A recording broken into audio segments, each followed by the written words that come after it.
Hello बच्चों, I Vishal and welcome to physics classes. तो आज के इस वीडियो में हम डिस्कस करने वाले हैं magnetic field due to a straight wire, मतलब सीधी वायर की वजह से हमें क्या निकालना है, मैग्नेटिक फील्ड निकालना है किसी पॉइंट पर। ओके, तो ये टॉपिक काफ़ी इंपॉर्टेंट है स्पेशली 12th क्लास स्टूडेंट्स के लिए। तो आप सभी इस टॉपिक को बहुत अच्छे से देखें और फिर भी अगर आपको कोई भी क्वेश्चन या फिर डाउट रह जाता है इस वीडियो में तो आप हमें कमेंट्स बॉक्स या फिर हमें आप डैम कर सकते हैं इंस्टाग्राम पर। ओके, और जो इंस्टाग्राम का लिंक है वो आपको मिल जाएगा यूट्यूब के अंदर।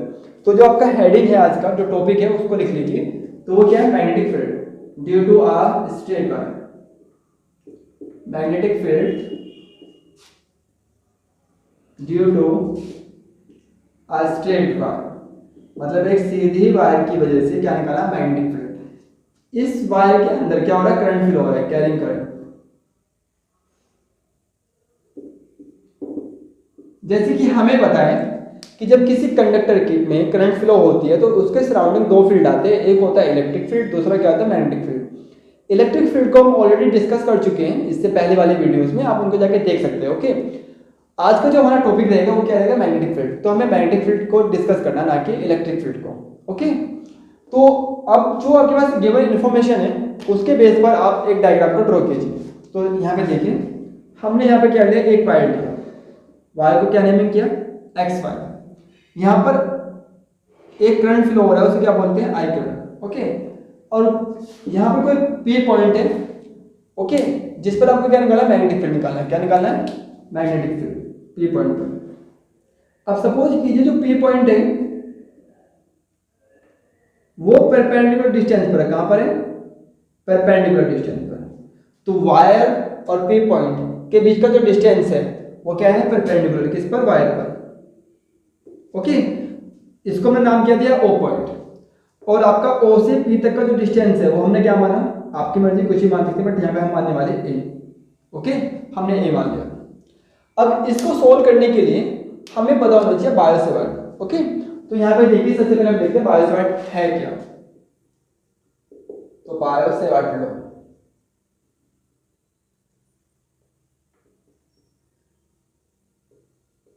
तो बायो सेवर्ट लो क्या है, सपोज कीजिए कि बस एक वायर है, क्या है, वायर। ओके, अब बहुत बड़ी वायर हो सकती है, तो इस वायर से आपने क्या करा, एक छोटा स्मॉल एलिमेंट तोड़ा, उसे हम नाम क्या देते हैं, डीएल। ओके, और इसके अंदर क्या हो रहा है, करंट आई फ्लो हो रहा है, क्या, आई करंट। तो आई और डीएल का जो प्रोडक्ट है, मतलब इनका गुणनफल, मतलब इनको अगर हम क्या करते हैं, मल्टीप्लाई कर दे, तो इसको क्या बोलते हैं, इसको बोलते हैं करंट एलिमेंट। क्या बोलते हैं, करंट एलिमेंट। बिकॉज करंट कहां से जाएगा, इस डीएल से जाएगा ना, इस पोर्शन में जाएगा, तो क्या बोलते हैं, उसे बोलते हैं करंट एलिमेंट। अब हमारे पास पी पॉइंट है, ठीक है, यहां पर हमें क्या निकला, मैग्नेटिक फील्ड। तो बायो सेवर्ट जो है वो पूरे से ना निकाल के क्या निकालते हैं, छोटे से एलिमेंट से निकालते हैं। कहां पर, पी पॉइंट पर मैग्नेटिक फील्ड। फिर उसका क्या कर देता है, इंटीग्रेशन। क्या कर देता है, इंटीग्रेशन।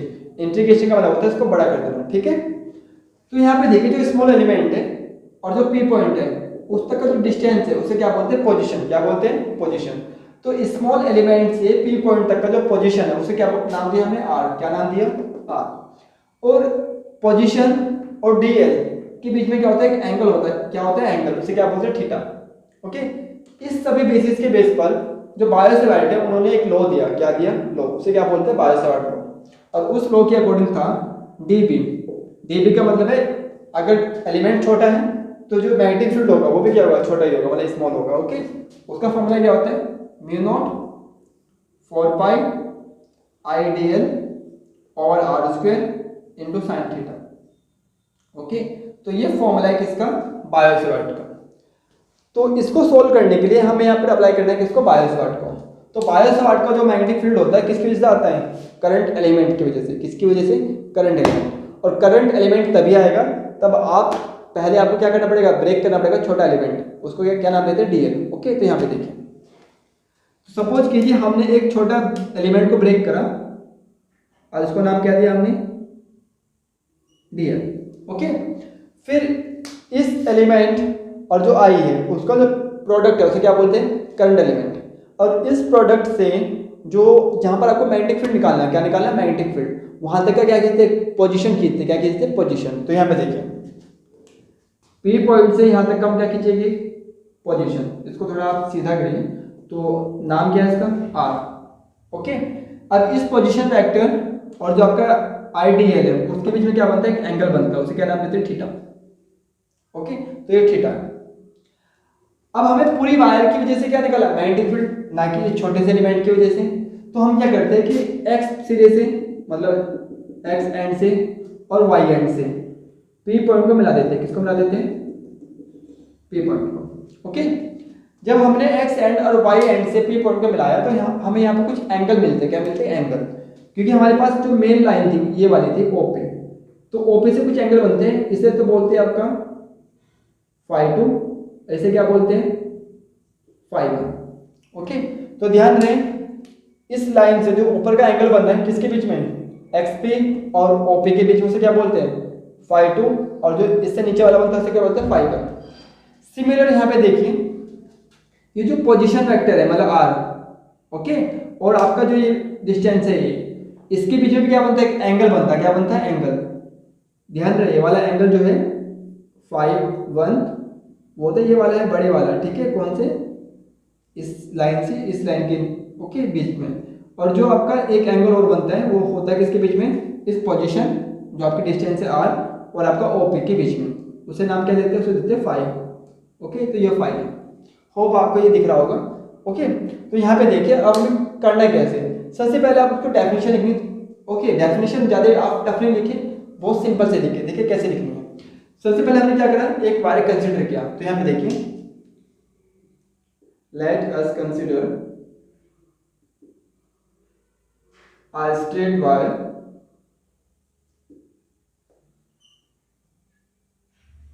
x y, ओके, जिसके अंदर जो करंट है, कैरिंग करंट I, जिसके अंदर I करंट क्या फ्लो हो रहा है। ओके, आप चाहो तो लिख सकते हैं in direction y to x। Okay, अब यहाँ पे देखिए, अब हमने क्या लिया, लेट P, तो हमने P लिया। P क्या, एक पॉइंट है जहां पर हमें क्या निकाला, मैग्नेटिक फील्ड। और जो P है वो वायर से क्या है, परपेंडिकुलर डिस्टेंस पर, किस पर, परपेंडिकुलर डिस्टेंस, और डिस्टेंस कितनी है, a। Okay, P be a point at perpendicular distance a, ठीक है। At this point we have to find magnetic field. क्या निकालना है, मैग्नेटिक फील्ड। ओके, ओके, तो बाद में हमने क्या किया, हमने एक एलिमेंट तोड़ा, क्या, डीएल। ओके, और जो आई और डीएल है उसे क्या बोलते हैं, करंट एलिमेंट। और इस करंट एलिमेंट से जो पी पॉइंट है उसका पोजीशन कितना है, आर। तो यहां पे देखिए, let dl be a small element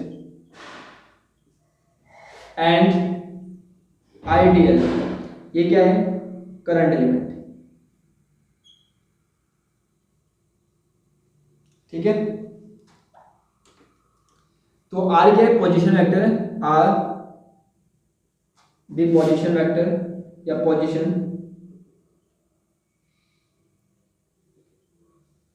from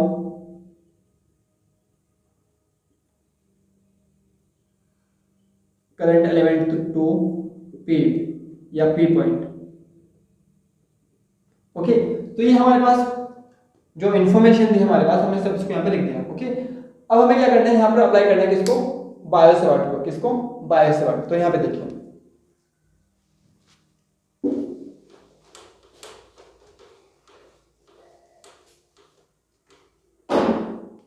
तो हमें निकालना है मैग्नेटिक फील्ड।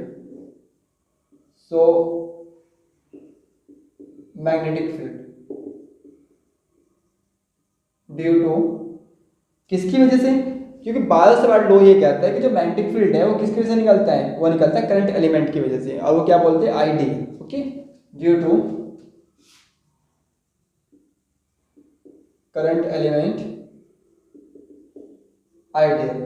और बायो सेवर्ट के अकॉर्डिंग अगर स्मॉल एलिमेंट है तो मैग्नेटिक फील्ड भी क्या होगा, स्मॉल होगा, और वो फॉर्मूला होता है mu naught over 4 pi I D l over r square and sine theta. Okay, तो ये फॉर्मूला है किसका, बायो-सवार्ट का। बट बायो-सवार्ट को हमने कंसिडर किया है, एक्चुअली बायो-सवार्ट से कोई मतलब नहीं है इसका। हमारे पास इन्फॉर्मेशन क्या थी, एक वायर ऐसी थी और आपको क्या करना है, पी पॉइंट पर मैग्नेटिक फील्ड निकालना है। तो इसको सोल्व करने के लिए हमने क्या करा, बायो-सवार्ट लगाया। तो बायो-सवार्ट लगाते वक्त हमारे पास दो चीज़ें एक्स्ट्रा आ गई, एक तो आर और एक आपका थीटा। ओके, तो यहाँ से कोशिश करनी है आपको कि आपने आर को ख़त्म करना है, मतलब कैंसिल करना है, और जो थीटा है उसको भी ख़त्म करना है, ठीक है, और जो डीएल है उसको भी, क्योंकि जो डीएल का जो कॉन्सेप्ट है किसका है, बायो-सवार्ट का है। तो यहाँ से आपको तीन चीज़ों को एलिमिनेट करना है, आर, साइन और डीएल। वो कैसे करना है, यहाँ पे देखिए। इसको पूरा आप नेमिंग कर लीजिए। नेमिंग क्या है, सपोज करो ये एम पॉइंट है, कौन सा पॉइंट है, एम। ये एक्स वाई तो हो ही गया, बाकी सब ठीक है, हमने इसको एम मान लिया। तो यहाँ पे देखिए एक ट्रायंगल बन रहा है ओ पी एम, क्या बन रहा है, ओ पी एम।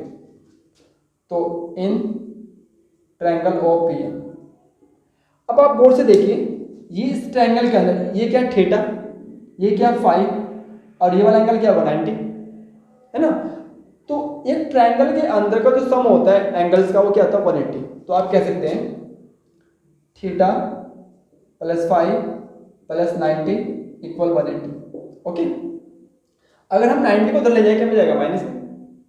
हमारे पास क्या, साइन थीटा, तो मुझे यहाँ पे साइन थीटा निकालना है।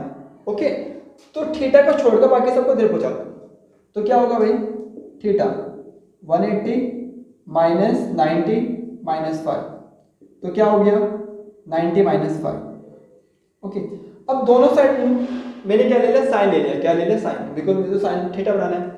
अगर हम दोनों साइड साइन ले तो क्या हो गया, साइन थीटा, ये क्या हो गया, साइन 90 माइनस 5।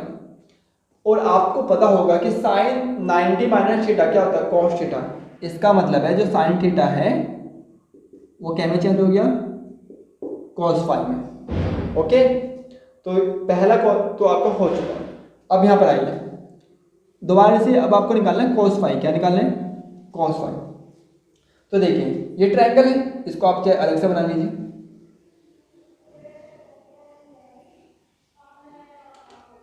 ओके, ये आपका ओ एम पी, ये वाला एंगल क्या फाई है ना, और हमें क्या निकालना है, कॉस फाई।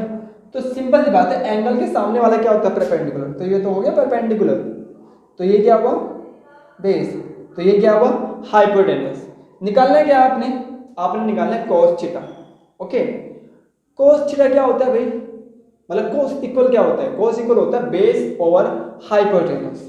तो बेस ओवर हाइपोटेनस, तो बेस क्या है, ये डिस्टेंस ओपी, ओपी कितना है, ए ना, तो ओपी ए है। ओके, हाइपोटेनस क्या है, ये ना पीएम, वो कितना है, आर। ओके, तो इसका मतलब है कि इसकी हेल्प से हम आर को निकाल सकते हैं। तो यहां पे देखिए, तो इस फॉर्मूले से आर इक्वल क्या हो गया भाई, ए ओवर कॉस फाई। तो हमने दो चीज निकाल लिया, हमने साइन थीटा निकाल लिया, हमने आर निकाल लिया। ओके, अब रह गया क्या, डीएल, क्या रह गया, डीएल। अब यहां पे देखिए, हम यहाँ पे कंसिडर कर लेते कुछ देर के लिए कि जो आपका ओ से और एम तक का जो डिस्टेंस है, किसका, ओ से एम तक का, वो एल है।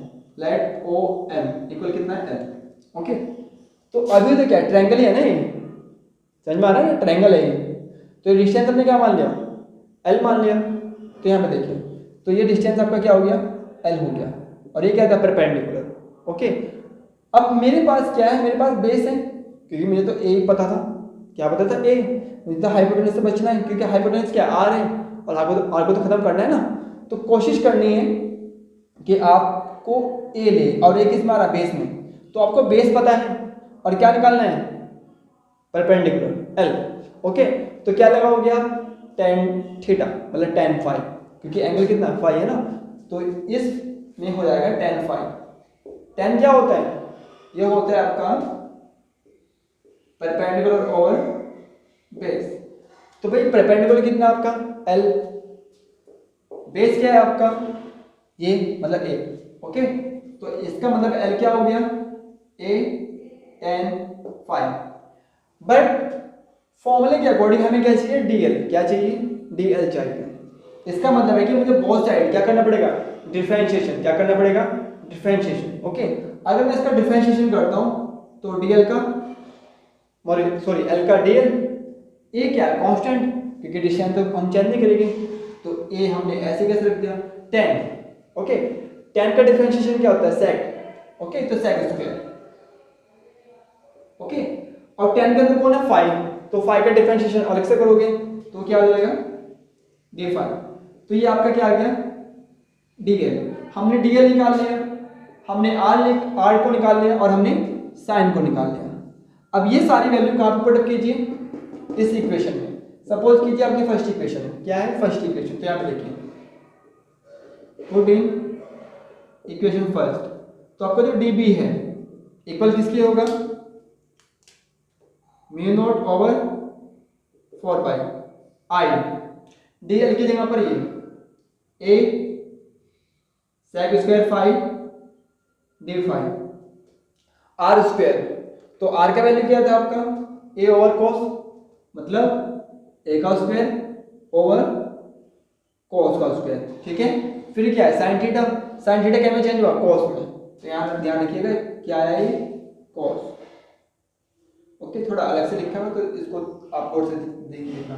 तो यहाँ पर बताओ 1 ओवर कॉस क्या होता है सेक, तो इसका मतलब क्या हो जाएगा सेक हो जाएगा सेक स्क्वायर। तो यहाँ पे देखो mu naught 4 pi okay I a sec square 5 D 5, ये क्या आ जाएगा cos 5, ये क्या आ जाएगा ए का स्क्वायर और सेक का स्क्वायर, सेक से सेक कैंसिल, एक ए से एक ए कैंसिल, तो जो बाकी बचा है उसको आप लिख लीजिए म्यू नॉट 4 पाई, यहाँ पे क्या बचा आई। ओके, इस कॉस को थोड़ा आगे उठा के ले आइए, नीचे क्या बचा ए और यहाँ क्या बचा डी 5, किसके इक्वल है ये डी बी के। तो जो मैग्नेटिक फील्ड ये आया है वो किसकी वजह से आया है स्मॉल करंट एलिमेंट की वजह से, बट हमें निकालना है क्या पूरी वायर की वजह से ना, तो हम जी का मतलब होता है स्मॉल, अगर इसको क्या करते हैं इंट्रीगेट करते, क्या करते हैं इंट्रीगेट, तो ये बन जाएगा आपका पूरी वायर के लिए। ओके, तो हम इसको इंट्रीगेट कर देते हैं, तो इंट्रीगेशन कैसे करना है यहाँ पे देखिए,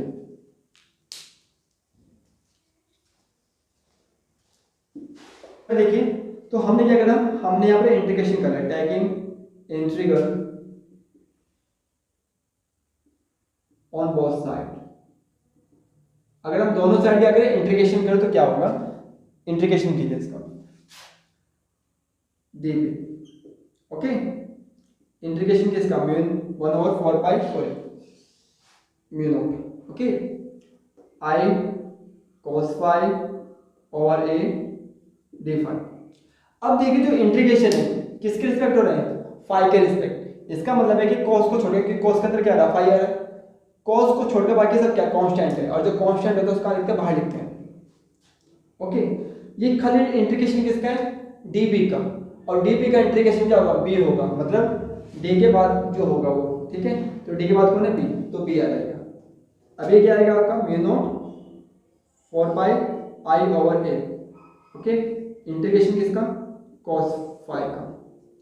अब ये देखिए इंटीग्रेशन करते वक्त हमें क्या करना पड़ेगा, लिमिट रखनी पड़ती है, क्योंकि इंटीग्रेशन का मतलब होता है छोटे पार्ट को बड़ा बना देना। ओके, और बड़ा कितना बनाए आपको बताना पड़ेगा ना, मुझे यहाँ से लेकर यहाँ तक का चाहिए, तो मुझे कहाँ से करना चाहिए, मुझे x से y तक का चाहिए, कहाँ से x से y।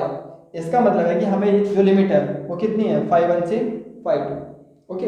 अब एक बात को और ध्यान रखिए, जो 5 है वो नीचे और 5 का ऊपर है, इसका मतलब कि 5 माइनस में आएगी और जो 5 वो प्लस में आएगी। तो यहाँ पे देखो तो जो लिमिट है वो क्या हो रही है 5 से 5, ऐसे यहाँ पर -5 से 5 ओके। जो कोस है, कोस का जो इंटीग्रेशन होता है वो होता है माइनस साइन ओके। तो यहाँ पे देखिए ध्यान रखना कि कोस का इंटीग्रेशन क्या होता है माइनस साइन, तो ये हो जाएगा साइन 5 माइनस 5 और हाँ एक बात का और ध्यान रखिए, देखिए इसका काम था क्या इंटीग्रेशन करना, क्या करना इंटीग्रेशन करना, और इंटीग्रेशन करने के बाद ये जो सिंबल्स है वो हट जाएंगे और थोड़ा सा यहाँ पर ये माइनस नहीं होता प्लस ही होता है ओके। तो कोस का इंटीग्रेशन क्या होता है प्लस होता है, तो प्लस के साइन, तो अब करना क्या है कि पहले अपर लिमिट फिर आपका लोअर लिमिट को पुट करना है, मतलब जो ऊपर है वो अपर लिमिट और जो नीचे है वो लोअर लिमिट, जो कि हमें थी माइनस में।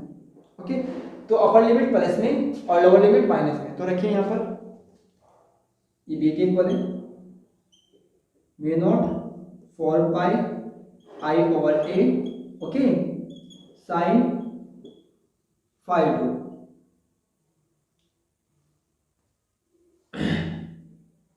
ये हो जाएगा आपका माइनस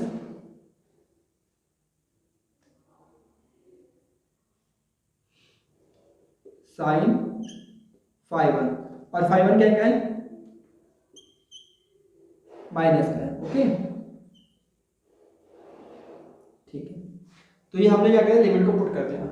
तो ध्यान रखिए upper limit minus lower limit होता है, तो अपर लिमिट क्या थी फाई 2, तो जो जहाँ पे फाई था वहाँ पे फाई 2 आ गया, फिर क्या हो गया लोअर लिमिट माइनस करके माइनस लोअर लिमिट, तो साइन जहाँ फाई था वहाँ पर माइनस के फाई 1। ओके, और आपको पता होगा जो माइनस है साइन क्या करता है माइनस को बाहर फेंक देगा, मतलब बाहर की ओर निकाल देता है। ओके, तो ये माइनस कहाँ जाएगा बाहर आ जाएगा, तो माइनस माइनस क्या हो जाएगा प्लस हो जाएगा। ओके, तो जो आपका इक्वेशन है वो फाइनली कुछ ऐसा बनेगा। तो यहाँ पे देखिए जो आपका इक्वेशन जो फाइनली है वो कुछ इस तरह से बनने वाला है कि b equal mu naught 4 pi, okay, I over a, ये क्या जाएगा sine phi 2 plus sine phi 1। Okay, तो ये इक्वेशन है आपका किसकी वजह से, एक स्ट्रेट वायर की वजह से। और गौर से देखिए स्ट्रेट वायर में आपको जो डिस्टेंस चाहिए वो कौन सी होती है परपेंडिकुलर, मतलब ए। ओके, हमें आर बार से कोई मतलब यहाँ पर नहीं होता। ओके, तो यहाँ पे देखिए अगर मतलब जो परपेंडिकुलर डिस्टेंस है वो कम या ज़्यादा होता है तो उसके आधार पर जो बी है वो भी घटता या बढ़ता है। ओके, यहाँ पे देखिए ये हम ग्राफ खींच सकते हैं, सपोज कीजिए बी है और ये क्या है ए है, तो आपको गौर से यहाँ पर देखने पता लगेगा कि जो बी है वो क्या है इन्वर्सली प्रोपोर्शनल है किसके ए के, मतलब अगर ए बढ़ता है तो बी घटता है और ए घटता है तो बी बढ़ता है। ओके, तो यहाँ पे देखिए तो ग्राफ कुछ इस तरह से होगा किसके बीच का बी और ए के बीच का। बट अगर ए जीरो हो गया, क्या हो गया ए जीरो का होने का मतलब है कि पॉइंट कहाँ पर आ गया वायर पर, कहाँ पर आ गया वायर पर। तो मैं आपको समझाऊंगा आगे। इस केस में जो मैग्नेटिक फील्ड है वो क्या हो जाएगा जीरो। तो यहाँ पे देख कैसे, तो हम कुछ केसेस देखते हैं केसेस। तो जो पहला केस है P ऑन दी वायर, अगर P पॉइंट कहाँ पर हो वायर पर हो, वायर पर होने का मतलब है कि P पॉइंट कहाँ पर आ गया वायर के किसी पॉइंट पर आ सकता है। ओके, तो इसका ये मीनिंग है कि जो एंगल है वो क्या हो जाएगी जीरो हो जाएगा ना, क्योंकि ये एंगल है एक्स से, जब खुद इस पॉइंट पर आ जाएगा तो एंगल क्या होगा जीरो, और साइन जीरो की वैल्यू क्या होती है जीरो, इसकी भी क्या हो जाएगी जीरो, तो जीरो जीरो क्या होता है जीरो, और जीरो की मल्टीप्लाई कहने पर क्या आएगा जीरो आएगा। तो इसका मतलब है कि अगर पॉइंट कहाँ पर हो खुद वायर पर हो तो उस केस में जो मैग्नेटिक फील्ड होता है क्या होता है जीरो होता है। ओके, वायर के सराउंडिंग मैग्नेटिक फील्ड मिल सकता है लेकिन वायर पर मैग्नेटिक फील्ड नहीं मिलेगा, इस चीज़ से समझ में आता है। इसलिए हमने इस लाइन को वाई एक्सिस पर नहीं मिलाया, नहीं तो हम क्या करते हम ऐसे तो कर सकते थे इसको ऐसे, बट नहीं किया। क्यों नहीं किया, बिकॉज अगर डिस्टेंस है अगर जीरो तो बी भी क्या हो जाता है जीरो हो जाता है। ओके, तो दूसरा case if wire is infinite. Okay, अगर वायर कैसी हो इन्फिनिट हो मतलब अनंत हो, इस केस में जो एंगल है याद रखना, अगर वायर इन्फिनिट हो तो उस केस में जो आपके एंगल है फाई 1 फाई 2 उनकी वैल्यू 90 हो जाती है, क्या हो जाती है 90। तो यहाँ पे देखो फाई 1 इक्वल किसके फाई 2 इक्वल 90। ओके, साइन 90 की वैल्यू क्या होती है 1, तो यहाँ पे देखिए b equal mu naught 4 pi I a sine 90 plus sine 90। Okay, तो क्या हो जाएगा mu naught 4 pi I over a, ये हो जाएगा 2 साइन 90, और साइन 90 की वैल्यू क्या होती है 1, तो आप इसको इजीली लिख सकते हैं कि mu naught over 4 pi I over a okay into 2। तो ये मैग्नेटिक फील्ड इंटेंसिटी है अगर आपके वायर क्या हो इन्फिनिट हो और आपको कहीं पे क्या निकालना हो मैग्नेटिक फील्ड निकालना हो। ओके, उस केस में अब आपका थर्ड पॉइंट है वायर तो इन्फिनिट हो क्या हो इन्फिनिट, लेकिन जो पॉइंट है या तो वो एक्स के करीब हो मतलब एक्स एक्सिस के और सॉरी एक्स पॉइंट के या फिर वाई पॉइंट के, तो उस केस में जो आपका इक्वेशन है वो बिल्कुल चेंज हो जाएगी। तो यहाँ पे देखते हैं कैसे। तो यहाँ पे देखिए थर्ड पॉइंट आपका वायर तो कैसी है, इन्फिनिट है, but P point is placed near x या वाई। ओके, किसके नियर है, एक्स के हो सकते हैं, वाई के हो सकते हैं। तो इस केस में क्या होगा कि आप किसी एक एंगल को तो 90 लोगे, सपोज कीजिए आपका क्या हुआ, ये पी पॉइंट यहाँ पर हो गया, एक्स के बहुत करीब है, तो उस केस में वाई के लिए तो एंगल क्या होगा 90 होगा, लेकिन जो एक्स के लिए जो एंगल होगा वो क्या होगा 0 होगा। तो ध्यान रहे जिसके करीब होगा उसके लिए एंगल 0 और जिससे दूर होगा उसके लिए एंगल 90। तो ये स्पेशल केस है। यहाँ पर देखिए 90 फीट क्या होगा इस केस में, B equal mu naught 4 pi I over a क्या हो जाएगा साइन 90, कोई भी एक 90 हो जाएगा और दूसरा क्या हो जाएगा 0, तो साइन 0, साइन 0 वैल्यू क्या है 0 और 90 की 1। ओके, तो 1 प्लस 0 क्या होता है 1 होता है। तो आपका जो फाइनल इक्वेशन है क्या बनेगा, कुछ इस तरह से बनेगा।